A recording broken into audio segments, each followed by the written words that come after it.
जय हिंद दोस्तों। दोस्तों, आज से केवीएस यानी केंद्रीय विद्यालय संगठन के एडमिशन शुरू हो चुके हैं, जो कि फर्स्ट क्लास से स्टार्ट हो चुके हैं। तो आइए कंप्यूटर स्क्रीन पे स्टेप बाय स्टेप पूरे फॉर्म को भरना सीखते हैं, किस तरीके से हमें पूरे फॉर्म को अप्लाई करना है। तो आइए चलते हैं कंप्यूटर स्क्रीन पे। दोस्तों, वीडियो को स्टार्ट करने से पहले प्लीज चैनल को सब्सक्राइब करें और नोटिफिकेशन बेल को ऑल पे लगा सेट कर लें, ताकि इससे जुड़ी कोई भी वीडियो डालूं तो उसकी सूचना, उसका नोटिफिकेशन आपको सबसे पहले मिल सके। देखिए दोस्तों, सबसे पहले हम एज फैक्टर की बात कर लेते हैं, क्योंकि एडमिशन के लिए सबको पता नहीं होगा कि कितने से कितने एज के बच्चे कौन-सी क्लास में एडमिशन ले सकते हैं। तो यहाँ पे देखिए, जो मैंने यही ऑप्शन ओपन कर रखा है, वैसे तो ये देखिए 19 पेज का पूरा फाइल है। कोशिश करूँगा इसका लिंक मैं वीडियो के नीचे दे दूँ, ताकि आप लोग डायरेक्टली ओपन करें और इसके बारे में पूरी डिटेल अच्छे से चेक कर सकें। अब यहाँ पे देखिए, फर्स्ट क्लास में एडमिशन के लिए 6 कम से कम 6 साल की एज होनी चाहिए और 8 साल से कम होनी चाहिए। यानी कि जो केवी में एडमिशन बच्चों का करवाना चाहते हैं, कम से कम 6 साल एज होनी ही चाहिए। ये मैंडेटरी है और 6 साल से ज़्यादा है, लेकिन 8 से कम होनी चाहिए। उसी तरीके सेकंड क्लास के लिए 7 मिनिमम और 9 तक मैक्सिमम, 9 से ज़्यादा नहीं होनी चाहिए। तो ये पूरा स्क्रीनशॉट मैंने यहाँ पे वैसे रोक रखा है, तो आप लोग चाहे तो स्क्रीनशॉट ले सकते हैं। अदरवाइज़ मैं इसका पीडीएफ का लिंक वीडियो के नीचे दे दूँगा, ताकि आप लोग डायरेक्टली इसे डाउनलोड करके इसके बारे में अच्छे से चेक कर सकें। देखिए, हमें एडमिशन का फॉर्म जो भरना है वो कहाँ से भरेंगे, तो सिंपली गूगल पे लिखेंगे केवीएस एडमिशन। इस पे क्लिक करने के बाद जो सबसे पहली वेबसाइट आएगी, इसी को ओपन कर लें। ओपन करने के बाद, जैसे कि यहाँ पे मैंने कल भी बताया था आप लोगों को, इसकी जो बेसिक डिटेल्स है, वो यहाँ से आप लोग डायरेक्टली इंस्ट्रक्शन को चेक कर सकते हैं। अदरवाइज़ यहाँ से डायरेक्टली यहाँ से रजिस्टर या फिर यहाँ पे भी क्लिक करके रजिस्ट्रेशन कर सकते हैं। तो मैं इस पे क्लिक कर लेता हूँ। नीचे की तरफ में जाएँगे तो डायरेक्टली नीचे पहुँच जाए, क्योंकि इंस्ट्रक्शन के बारे में मैंने कल भी बताया था। आप वो वीडियो भी देख सकते हैं और डायरेक्टली यहाँ से चेक बॉक्स पे क्लिक और आगे बढ़े, यानी कि नेक्स्ट प्रोसीड के ऊपर क्लिक कर दें। इस पे क्लिक करने के बाद देखिए, बच्चे की जो बेसिक डिटेल डाली जाएगी, यहाँ पे देखिए बच्चे की ही डिटेल डालें। पेरेंट्स अपनी डिटेल कोई भी ना डालें, यहाँ पे केवल बच्चे की डिटेल डाली जाएगी। तो देखिए दोस्तों, यहाँ पे मैंने बेसिक डिटेल को भर दिया हुआ है और जो बेसिक डिटेल है उसे हाइड भी करना ज़रूरी है।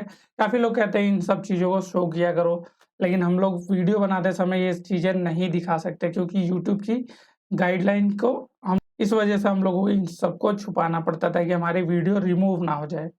तो यहाँ पे देखिए, मैंने बेसिक डिटेल को डाल दिया, जैसे कि नाम, और ये डिफरेंटली मतलब एबल नहीं है, यानी दिव्यांग नहीं है, तो नो कर दिया। यहाँ पे डेट ऑफ बर्थ जो थी वो भी मैंने यहाँ पे डाल दिया हुआ है। याद रहे, यहाँ पे डेट का फॉर्मेट भी दिया हुआ है कि इतने से इतने के बीच में ही होना चाहिए।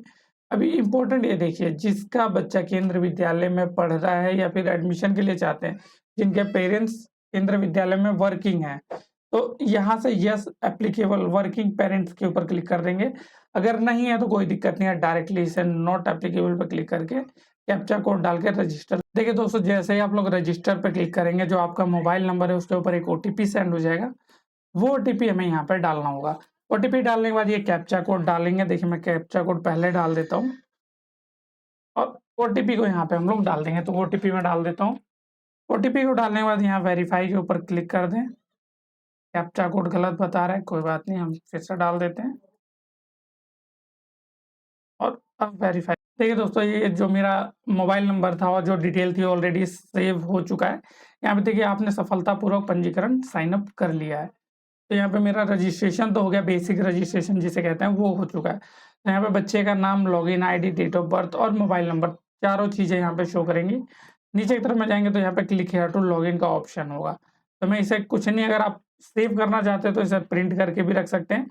मैं एज़ इट इज़ इसे खुले रहने दूँगा। नेक्स्ट पेज पे दोबारा से एवीएस ओपन करूँगा, ताकि जो आईडी पासवर्ड मुझे टाइप करना ना पड़े। देखिए, यहाँ से सिंपल लॉगिन के ऊपर क्लिक।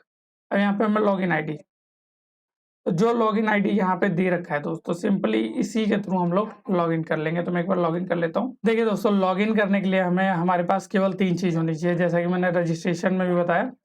यहाँ पे हमारे पास रजिस्टर लॉगिन कोड आ चुका है, डेट ऑफ बर्थ है और मोबाइल नंबर है। इन 3 चीज़ों के थ्रू हम लोग डायरेक्टली यहाँ से लॉगिन कर लेंगे और कैप्चा कोड डाल के लॉगिन के ऊपर क्लिक कर देंगे। तो ये हमारा एप्लीकेशन डायरेक्टली लॉगिन हो जाएगा। अब हमारे पास 5 स्टेप है, जिसे कि हमें कंप्लीट करना है, तभी हमारा फॉर्म कंप्लीट हो जाएगा।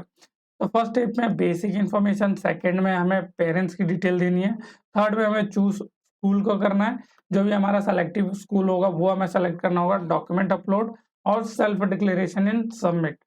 देखिए दोस्तों, जो फर्स्ट ऑप्शन है हमें बच्चे की बेसिक डिटेल्स को डालना है।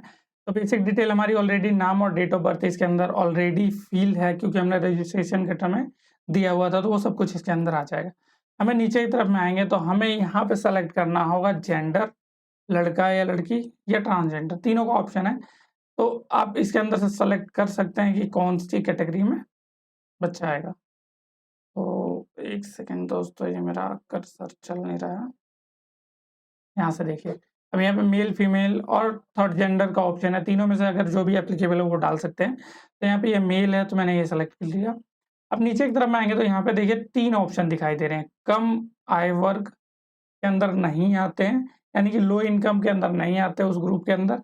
आर्थिक रूप से कमजोर यानी कि ईडब्ल्यूएस, इकोनॉमिक वीकर सेक्शन के अंदर आते हैं ईडब्ल्यूएस, या फिर बीपीएल के अंदर। जिनके पास बीपीएल का राशन कार्ड होगा उनके लिए बहुत अच्छा है। अदरवाइज इनकम सर्टिफिकेट या फिर ईडब्ल्यूएस सर्टिफिकेट के थ्रू भी यहाँ पे एडमिशन कर सकते हैं। तो यहाँ पे मैं देखिए, अगर जो भी ऑप्शन सेलेक्ट करेंगे तो उसकी पूरी डिटेल आप लोगों को यहाँ पे भरना होगा। जैसे गरीबी रेखा के नीचे आते हैं तो भी आप लोगों को यहाँ पे पूरी डिटेल भरनी होगी सर्टिफिकेट की। यहाँ पे जो उसका राशन कार्ड नंबर या फिर बीपीएल नंबर है वो डालना पड़ेगा, और डेट ऑफ इशू डालना होगा, किसने इशू किया वो डालना होगा। उसके बाद अगर यहाँ पे इकोनॉमिक वीकर सेशन में आते हैं, ईडब्ल्यूएस सर्टिफिकेट लगाते हैं, तो भी उसकी पूरी डिटेल को डालना होगा। यहाँ पे सर्टिफिकेट नंबर, सपोज ये डेमो के लिए मैं डाल देता हूँ, ये नंबर डालना होगा। उसके बाद यहाँ से कब वो इश्यू हुआ था वो डालना होगा। उसके बाद इशूइंग अथॉरिटी का नाम डालना होगा, वो सर्टिफिकेट के ऊपर मेंशन होता है। तो मैं इसे एटलीस्ट कंटिन्यू करने के लिए मैं इसके ऊपर क्लिक कर लेता हूँ। नीचे की तरफ में जाएंगे तो यहाँ पे देखिए, आप कौन सी कैटेगरी से बिलोंग करते हैं वो यहाँ पे डालना होगा। जनरल, ओबीसी, एससी, एसटी जिसमें भी आते हैं। इसमें भी देखिए ओबीसी में 2 कैटेगरी है, एक क्रीमी लेयर और दूसरा non creamy layer. Non creamy automatic आ जाते हैं कि लो इनकम ग्रुप में। एक क्रीमी लेयर है जिनकी की एनसीएल बनवाना पड़ता है, वो अगर आप बनवा लेते हैं तो भी साथ में लगा सकते हैं, और अगर नहीं है तो आप फिर भी आप लोग ओबीसी के साथ में कंटिन्यू कर सकते हैं। और एससी एसटी का ऑप्शन था, यहाँ पे मैं ओबीसी है ये, तो इनका ओबीसी के साथ कंटिन्यू कर रहा हूँ। अगर आपको ब्लड ग्रुप आपका अपना पता है तो यहाँ सेलेक्ट करें, अदरवाइज छोड़ दें, कोई इश्यू नहीं है। उसके बाद नेक्स्ट के ऊपर क्लिक कर दें। नेक्स्ट के ऊपर क्लिक करते हैं, पेरेंट्स डिटेल का ऑप्शन आएगा। यहाँ पे हमें फादर मदर दोनों की डिटेल को यहाँ पे सही तरीके से भरना होगा। तो यहाँ पे देखिए, मैं सबसे पहले यहाँ पे मदर का डिटेल है तो मदर की डिटेल डाल देते हैं। उसके बाद यहाँ फादर की डिटेल है। अब यहाँ पे देखिए कुछ ऑप्शन तो डायरेक्टली ऑटोमेटिक सेलेक्ट आ जाएंगे। देखिए दोनों का अगर एड्रेस एक है तो यस कर दे, दोनों में कॉमन ऑटोमेटिक फिल होता हुआ चला जाएगा। तो दोस्तों एक बार मैं इसे भर लेता हूँ, फिर आप लोगों के साथ कंटिन्यू करता हूँ। देखिए दोस्तों, यहाँ पे मैंने पेरेंट्स की जो डिटेल है, बेसिक डिटेल, उसे मैंने कम्प्लीटली भर लिया हुआ है। मैं आप लोगों को बताते हुए चलता हूँ। यहाँ पे देखिए सबसे पहले टाइटल सेलेक्ट करना है। फीमेल है तो या तो एमएस, एमआरएस या तो लीड, तीनों का ऑप्शन है, जो भी एप्लीकेबल है वो आप लोग सेलेक्ट कर लें। उसके बाद नेशनैलिटी इंडियन आए या फिर अदर है तो अदर सेलेक्ट कर सकते हैं एज पर योर एप्लीकेशन। यहाँ पे देखिए नीचे की तरफ में आएंगे, अगर दोनों लोगों का एड्रेस, मदर और फादर दोनों लोगों का एड्रेस सेम है तो यहाँ पे यस पे क्लिक कर दें, ताकि जब ये फॉर्म भरेंगे, इस साइड का भरेंगे, तो ये ऑटोमेटिकली फिल होता जाएगा। जैसे कि मैं यहाँ पे आप लोगों को दिखाता हूँ। यहाँ पे देखिए मैंने दिल्ली रिमूव किया, दिल्ली दोनों तरफ से हट गया। अब देखिए यहाँ पे दिल्ली जैसे टाइप करूंगा तो ये दोनों में ऑटोमेटिकली एक साथ टाइप हो जाता है। और नीचे की तरफ में आएंगे तो इनका मोबाइल नंबर, एड्रेस कंप्लीट डालना होगा। दोनों लोगों का सेम है तो ऑटोमेटिक सेम हो जाएगा, और अलग है तो अलग कर सकते हैं। दोनों लोगों का मोबाइल नंबर अगर कॉमन है तो कॉमन डाल सकते हैं, अदरवाइज अलग है तो अलग अलग डाल सकते हैं। नीचे के ऑप्शन ये जो भी हैं सारे के सारे ऑप्शनल हैं। अगर आप भरना चाहें तो भर सकते हैं, नहीं तो छोड़ना चाहे तो छोड़ भी सकते हैं, कोई दिक्कत नहीं है। तो यहाँ पे ये ऑक्यूपेशन वगैरह ये मना कर रहा है डालने के लिए कस्टमर, तो मैं यहाँ पे इसे छोड़ता हूँ, डायरेक्टली नेक्स्ट के ऊपर क्लिक कर लेते हैं। अब यहाँ पे नेक्स्ट पे हमें देखिए स्कूल को सेलेक्ट करना है। हमें 3 विद्यालय सेलेक्ट करने का ऑप्शन है। तो यहाँ पे सबसे पहले मैं स्टेट दिल्ली सेलेक्ट कर लेता हूँ। उसके बाद स्कूल कौन सा सेलेक्ट करना है तो वो यहाँ पे आ जाएगा। मेरा अशोक विहार का ऑप्शन आता है, मैं वो डाल देता हूँ। Keshavpuram, Pritampura, shift 1, shift 2, Keshavpuram shift 1 के लिए मैं यहाँ पे डाल देता हूँ। ऑटोमेटिक देखिए यहाँ पे सब कुछ आ गया, मैप वगैरह सब कुछ है। अब नीचे की तरफ में आएंगे तो यहाँ पे कुछ नीचे की तरफ में जाएंगे दोस्तों, तो यहाँ पे आपसे पूछा जाएगा फादर या मदर में से कोई भी या फिर उनसे अदर कोई भी अगर गवर्नमेंट सर्विस में है या थे, एक्स सर्विसमैन है, तो उसको यहाँ से येस और नो में सेलेक्ट करना है। सपोज़ करो नहीं, अगर कोई भी गवर्नमेंट सर्विस में नहीं था, तो यहाँ से नो पे क्लिक कर दे, ये ऑप्शन हट जाएगा। तो यहाँ पे इनके केस में जिसका फॉर्म भर रहा हूँ, उसके केस में कोई सर्विस में नहीं है, तो इसे नो पे क्लिक करके मैं कंटिन्यू करता हूँ, नेक्स्ट। अब यहाँ पे अपलोड करने का ऑप्शन आएगा, बर्थ सर्टिफिकेट और एक फ़ोटो।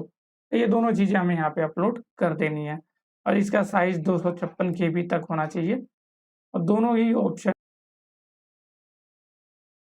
देखिए दोस्तों, यहाँ पे मैंने दोनों चीज़ों को अपलोड कर दिया है। यहाँ पे सर्टिफिकेट एंड फ़ोटो दोनों के दोनों अपलोड करने के बाद से जैसे आप सेलेक्ट करेंगे, यहाँ पे अपलोड का ऑप्शन है, डायरेक्टली अपलोड करेंगे और व्यू का ऑप्शन आ जाएगा। अब देखिए, हमें जब एडमिशन में हमारा लिस्ट में नाम अगर आ जाता है, तो हमें स्कूल में क्या-क्या डॉक्यूमेंट ले जाना होगा, वो यहाँ पे लिखा हुआ आ रहा है। तो सबसे पहले हमें बच्चे की जन्म पत्री, ऑप्शन 1, दूसरा पासपोर्ट साइज़ फ़ोटो, तीसरा निवास प्रमाण पत्र यानी कि रेज़िडेंट सर्टिफिकेट। ये 3 चीज़ें हमें स्कूल में देना होगा। ये तीनों चीज़ें देने के बाद से नेक्स्ट यानी कि दूसरे स्कूल का मैंने एक ही स्कूल सेलेक्ट किया है, तो अगर आप लोग तीनों सेलेक्ट करना चाहें तो 3 कर सकते हैं, कोई दिक्कत नहीं है। तो यहाँ से मैं फिर भी एक बार दिखा देता हूँ आप लोगों को, देखिए बैक एंड बैक। यहाँ से मैंने 3 स्कूल के बजाय केवल 1 स्कूल को सेलेक्ट किया। अगर आप लोग तीनों स्कूल सेलेक्ट करना चाहें तो देखिए इस सेकंड टैब पे क्लिक करके सेकंड को यहाँ से सेलेक्ट कर पाएँगे, कोई दिक्कत नहीं होगी। इसी तरीके से जब सेकंड हो जाएगा तो थर्ड के ऊपर क्लिक करके तीसरा, यानी कि आप लोग मस्ट तीनों स्कूल को सेलेक्ट करके फिल कर लें, तीनों को भरने का तरीका सेम होगा। उसके बाद डायरेक्टली नेक्स्ट के ऊपर करके जो डॉक्यूमेंट है वो मैंने अपलोड कर लिया। स्कूल में क्या-क्या डॉक्यूमेंट दिखाने हैं, ये तीनों ही डॉक्यूमेंट हमारे पास at the time of admission होना चाहिए, तभी हमारा एप्लीकेशन सक्सेसफुली स्कूल प्रोसीड करेगा, अदरवाइज़ वहीं कैंसल कर देगा। इतना करने के बाद नेक्स्ट के ऊपर क्लिक करेंगे और यहाँ पे मैंने पूरा फॉर्म चेक कर लिया हुआ है। इसके ऊपर चेक बॉक्स पे क्लिक सेव एंड प्रीव्यू के ऊपर क्लिक कर लें। तो यहाँ पे देखिए सेव हो चुका है, कोई दिक्कत नहीं है। आप डायरेक्टली फॉर्म को प्रीव्यू करके रीचेक कर लें। फॉर्म को रीचेक भी कर लिया हुआ, कोई दिक्कत नहीं, क्योंकि जैसे आप प्रीव्यू पे करेंगे, एक नेक्स्ट टैब के ऊपर पूरा फॉर्म खुल के आ जाता है। अब यहाँ से सबमिशन एप्लीकेशन का ऑप्शन आएगा, डायरेक्टली यहाँ पे are you want to share submit your application का आएगा। ध्यान रहे, इस ऑप्शन के पहले कोई भी गलती है आप लोग उसे ठीक कर सकते हैं, कोई दिक्कत नहीं होगी। लेकिन जैसे ही आप लोग इसे सबमिट कर देंगे, सबमिट होने के बाद कोई भी चेंजेस, कोई भी अपडेट नहीं कर पाएँगे। तो अभी भी टाइम है, आप लोग अगर यहाँ से एडिट करके चेक करना है, तो रीचेक कर लें, कोई दिक्कत नहीं है। लेकिन सबमिट हो गया तो उसके बाद काम खत्म। तो यहाँ से देखिए येस सबमिट के ऊपर मैं क्लिक कर लेता हूँ। अब जो रजिस्टर्ड मोबाइल नंबर है उसके ऊपर एक ओटीपी चला गया। देखिए दोस्तों, जैसे ही आप लोग एप्लीकेशन सबमिट करेंगे, कुछ इस तरीके का आ जाएगा। आपका एप्लीकेशन नंबर यहाँ पे लिखा होगा, जिसे मैंने हाइड किया हुआ है। सिंपली इसी तरीके से आप अपने एप्लीकेशन को यहाँ से, जैसा कि आप लोगों ने देखा दोस्तों, मैंने स्टेप बाय स्टेप एक-एक पॉइंट्स को बताया कि किस तरीके से हमें किस ऑप्शन के अंदर क्या सेलेक्ट करना है, क्या भरना है। अब हमें स्कूल के लिए जैसे हमने फॉर्म सबमिट कर दिया, फॉर्म भरने के बाद केवल वेट करना है। अगर हमारे बच्चे का एडमिशन लिस्ट में नाम आ जाता है, तो मैंने डॉक्यूमेंट्स भी बताया कि फॉर्म के लास्ट में हमें दिखाई दे जाते हैं कि क्या-क्या डॉक्यूमेंट हमें स्कूल में ले जाके सबमिट करवाने हैं। मस्ट है 3 डॉक्यूमेंट, पासपोर्ट साइज़ फ़ोटो, बच्चे का जन्म पत्री और रेज़िडेंस प्रूफ। ये 3 चीज़ें हमें स्कूल में ले जाके मस्ट है सबमिट करवाने ही होंगे। अगर दोस्तों आप लोगों को ये वीडियो अच्छी लगी तो वीडियो को लाइक और चैनल को सब्सक्राइब ज़रूर करें और इससे जुड़ी वीडियोज़ की इन्फॉर्मेशन आप सबसे पहले पाएँ। जय हिंद दोस्तों।